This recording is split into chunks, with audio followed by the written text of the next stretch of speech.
अनुपमा बताती है कि वह शहर छोड़कर चली गई थी। अनुज पूछता है कहाँ। अनुपमा कहती है वडोदरा। फिर उन्होंने घर किराए पर ले लिया और खुद को बंद कर लिया। वह कहती हैं, आपकी बातों के बारे में सोचते हुए मुझे याद आया कि आपने कहा था कि ऑनलाइन चैनल शुरू किया जाएगा। अनुज को याद आता है कि उसने अनुपमा को चैनल पर खाना बनाने के लिए कहा था और वे उसके साथ रोमांस करेगा और खाने में तड़का लगाएगा। वह कहती हैं, तभी मुझे जोशी बहन रसोई का आइडिया आया। अनुज कहते हैं कि आपको विचार याद है लेकिन व्यक्ति और रोमांस भूल गए। अनुपमा कहती है कि उसे सोचने की हिम्मत नहीं हो रही थी। वह कहती हैं कि वे वृद्धाश्रम में भी टिफिन भेजती थीं। वह बताती है कि जिंदगी 5 साल तक रुकी रही और देविका ने आकर उसे अमेरिका जाने के लिए धक्का दिया। अनुज कहते हैं कि 5 साल के इंतजार का क्या। अनुपमा सोचती है कि आपने इंतजार नहीं किया। वह पूछता है कि आपने क्या कहा। वह कहता है कि आप खुद को बंद करके खोना चाहते थे अपने आप को, और मैं दुनिया में रहना चाहता था और खुद को खो देना चाहता था। वह कहते हैं कि आप अपनी पहचान नहीं संभाल सके और मैं अपनी बेटी का दर्द नहीं संभाल सका। उनका कहना है कि मैं अपना सब कुछ, परिवार और बिजनेस छोड़कर यहाँ अमेरिका आ गया हूँ। श्रुति स्पा से बाहर आती है और अनुज को बुलाती है। अनुज विचारों में खोया हुआ है और फोन नहीं उठाता है।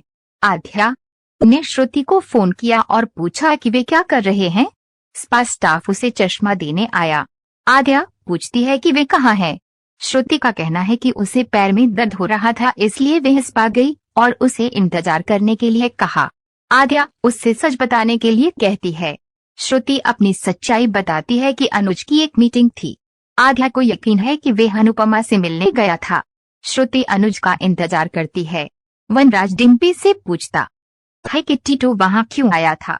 डिम्पी कहते हैं कि वे मुझे शुभकामनाएं देने आए थे और सीसीटीवी कैमरे की जांच कराने के लिए कहते हैं और कहते हैं कि वे अंदर भी नहीं आए।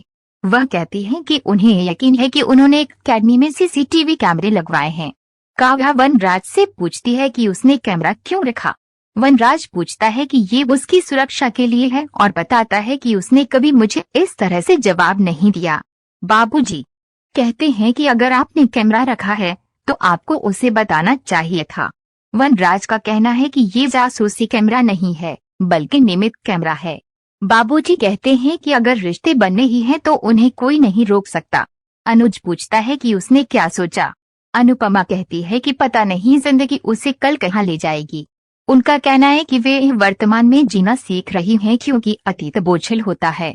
अनुज कहते हैं मुझे लगा कि आपने सीख लिया है और कहते हैं कि आपको अतीत के बारे में सोचना चाहिए। अनुपमा उससे छोटी के बारे में पूछती है और कहती है कि आध्या एक अच्छा नाम है। अनुज का कहना है कि आध्या अपनी माँ की तरह है और चेहरे और व्यवहार में भी एक जैसी है। अनुपमा कहती है कि आध्या मुझसे नफरत करती है, मेरे सभी बच्चे मुझसे नफरत करते हैं, और कहती है कि उस दिन मैं तोशु, परी और किजल से मिली थी। वह कहती है कि तोशु भी मुझसे नफरत करता है। वह दूसरों के बारे में पूछता है। अनुपमा बताती है कि वे उनसे 5 साल से नहीं मिली, वे अहमदाबाद में हैं। वह उसके बारे में पूछती है। अनुज कहते हैं कि आपके कपाड़िया जी का जीवन आपके साथ समाप्त हो गया।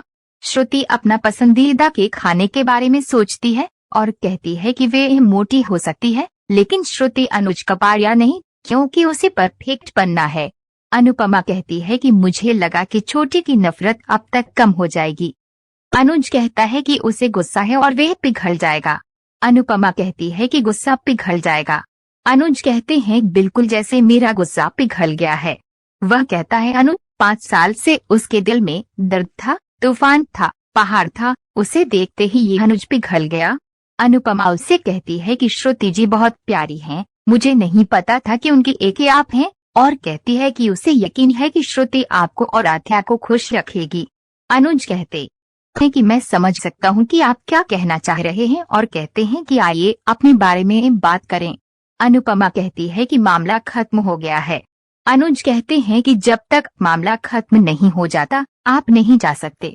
वह उसे अनुरोध करता है कि वे उसके पास न जाए और उसकी बात न सुने। अनुपमा कहती है मुझे जाना होगा। अनुज चिल्लाता है कृपया। रेस्टोरेंट में हर कोई उन्हें देखता रहता है। अनुज कहते हैं मैंने कहा कृपया। श्रुति चल रही है और रेस्तरां पहुंचकर एके को फोन करने की सोचती है। आद्या उसे बुलाती है। श्रुति कहती है कि वे अपना पसंदीदा केक खाने जा रही है। आद्या कहती है, मैं वहां आऊंगी। श्रुति कहती है कि एके आएगा और उसे चिंता न करने के लिए कहता है। आद्या फुसफुसाती है कि उसे उस पर भरोसा नहीं है। वह यह सोचकर चिंतित हो जाती है कि अनुज उसका दिल तोड़ देगा।